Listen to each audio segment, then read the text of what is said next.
Assalamualaikum warahmatullahi wabarakatuh. Sesi yang akan kita sampaikan kali ini adalah tentang PPMBK. PPMBK itu singkatan dari Perencanaan Penganggaran Madrasah Berbasis Kinerja. Apa itu anggaran kinerja? Anggaran kinerja adalah suatu proses perencanaan penganggaran dengan mengidentifikasi output dan outcome yang akan dihasilkan oleh suatu program dan pelayanan.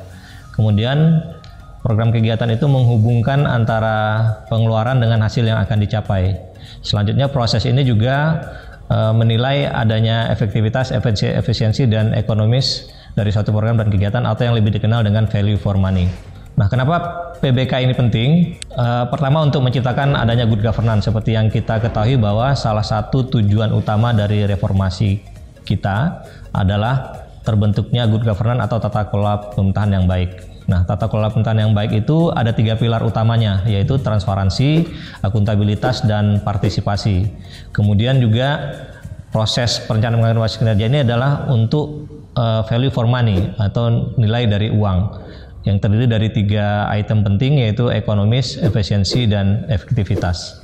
Dalam proses penyusunan anggaran basis kinerja, kita harus mengetahui 2 prinsip anggaran basis kinerja. Jadi ada 2 prinsip utama. Yang pertama target kinerja, kemudian yang kedua adalah standar analisis belanja.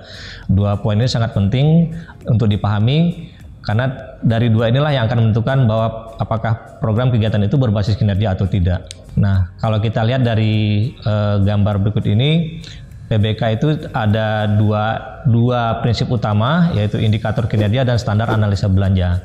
Indikator kinerja terbagi atas 5 indikator. Yang pertama itu input, kemudian input akan menghasilkan output, kemudian output akan menghasilkan outcome, dan outcome akan menghasilkan benefit, kemudian benefit akan menghasilkan impact. Kemudian konsep penganggaran kinerja berikutnya adalah standar analisa belanja. Standar analisa belanja ini terdiri dari 2, yaitu kewajaran beban kerja dan kewajaran harga.